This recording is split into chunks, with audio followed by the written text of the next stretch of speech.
Ever catch yourself coding and thinking, wait a minute, I swear I wrote this exact function before? Happens to the best of us. It's like the #1 struggle for developers. Right. Rewriting the same code instead of reusing what we've already built. But what if you had an AI partner, not even just a partner like an AI companion, that gets this whole coding struggle and actually helps you use it to write better, faster? Faster, better, and using what you and your team have already built. There's a new tool doing exactly that, and it's called Hope AI. And today, that's what we're diving deep into, what it is, how it works, and what it means for the future of software development. Okay, so Hope AI. I've heard the buzz. hmm But is this just another AI code generator, or are we talking about something different? It's definitely generating buzz, and for good reason. Mhm. Hope AI isn't just spitting out random code snippets. It's built into the Bit platform, which is all about something called composable software development. Okay, composable software. Sounds kind of technical. Break it down for me. What are we talking about here? Think of it like building with Legos, but for code. Instead of crafting every single piece from scratch, you've got these pre-designed blocks, engines, wheels, whatever you need. You assemble those to build all sorts of things. So composable software is about using pre-built code modules to create more complex applications. You got it. And the best part, these components can be shared and reused across different projects and teams, like having a library of reliable code right at your fingertips. And that's where Hope AI comes in. So it's not just suggesting any code. It actually knows what I already have and how it all connects. Exactly. It's like having a super-powered code librarian who's read every single line of code you and your team have ever written. It sees your code, gets the relationships, the style, even how your team likes to work. And with all that knowledge, it does some pretty amazing stuff. Mind-blowing. So we're not just talking about generating code. We're talking about generating the right code for my project that matches my style and my team's best practices. You got it. It's all about making your life easier and your code better. But it's easier to understand with an example. Let's say you want to add rounded corners to all your buttons on a web app. I'm listening. That's a pretty common task. Mm. Usually means digging through CSS or writing custom code. How does Hope AI change things? You just tell Hope AI what you want, plain and simple. Like you're asking a teammate, hey, Hope AI, can we get rounded corners on all these buttons? And what happens? Does it go off and write a bunch of new code? That's where it gets smart. It knows your code base, so it sees you've got button components already in your bit library. Ah, so it suggests reusing what you've already got. No need to reinvent the wheel. Exactly. It recognizes those existing components, and instead of writing new code, it suggests using those, keeps everything consistent. But it goes even further than that. Hope AI goes in and tweaks the styles of those button components, gives you those rounded corners you wanted. Wait, so it understands the design aspect too. That's wild. So we're seeing the benefit of having AI that knows your code base and promotes reuse. But from what I'm hearing, what really sets Hope AI apart is how smoothly it integrates with how developers already work. And that's a perfect place to pause and pick things up right after the break. We're back. Before the break, we were talking about how Hope AI fits into a developer's workflow, which feels like a pretty important piece of all this. You're right on the money. See, most AI coding tools, they kind of forget that real development involves teams, version control. There's a whole process. Definitely. It's not just you and your code editor. Exactly. So instead of just spitting out code into the void, Hope AI takes it a step further. It creates a change request right there in the Bit platform. Hold on, a change request. Like the kind a human developer would make. That's exactly it. It works the way developers already work. This change request, it's got everything, your updated code with the rounded corners, all the documentation, even tests. He writes tests too. This AI is seriously going above and beyond here. Streamlining everything and promoting good habits, right?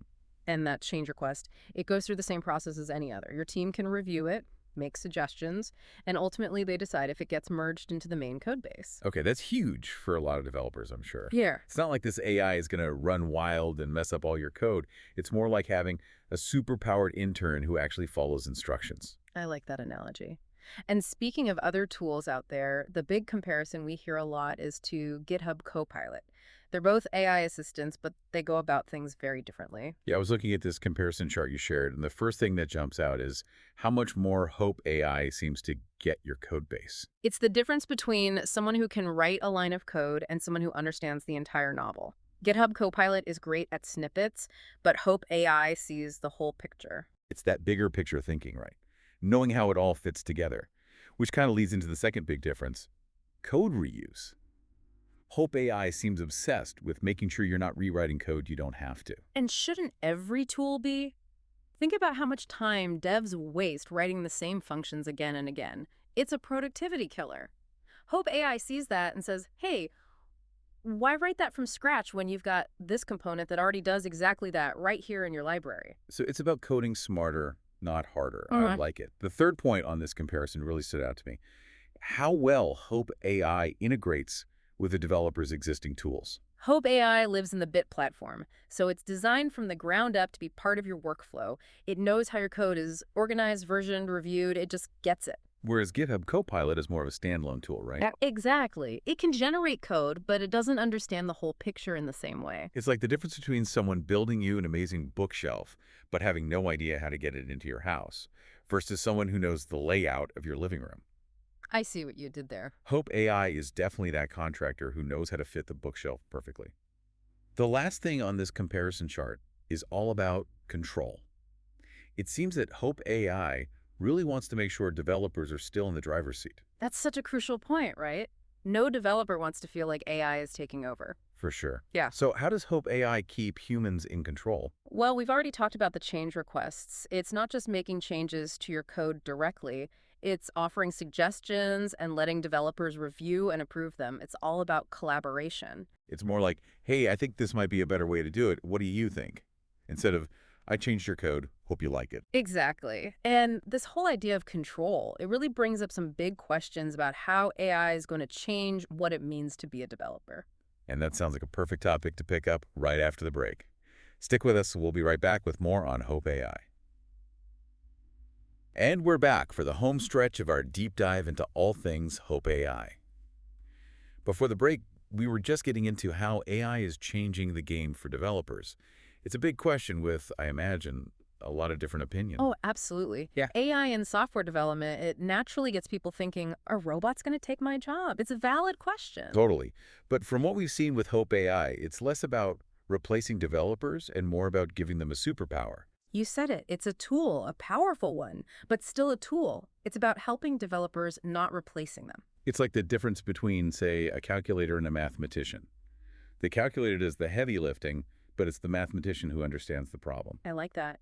And with Hope AI, it takes care of the tedious stuff so developers can focus on the big picture, the creative problem solving. It's about working smarter, not harder. Hmm. And that actually brings up something I've been wondering about. This whole idea of Hope AI pushing developers towards reusing code and thinking in modules. Could it actually change how we approach software architecture? That's a great question, and I think it might. It's not just about writing code, it's about changing how we think about software. So by encouraging developers to use existing components and build things in a more modular way, Hope AI is kind of subtly nudging us towards a different kind of software design, Exactly. It's like instead of building a giant, complicated machine, we're starting to think about building systems from these smaller, interchangeable parts. which honestly makes a lot of sense. Yeah. It's more flexible, easier to maintain and update. It's just makes sense for the future of software. Right. And it reminds me of something we were talking about earlier. While incumbents often adapt to new platform shifts, they are rarely able to completely rethink their architecture. So the question is Hope AI that platform shift? Is this the thing that changes everything? Only time will tell, I guess. But it's certainly an exciting time to be building software. Absolutely. AI is here, it's changing how we code, and it's going to be fascinating to see where it takes us. Well, that just about wraps up our deep dive into Hope AI. Any final thoughts for our listeners before we sign off? Don't be afraid to explore the potential of AI in your work as developers. Tools like Hope AI are here to help you write better code and build amazing things. And on that note, thanks for joining us for this deep dive, everyone. Until next time, happy coding.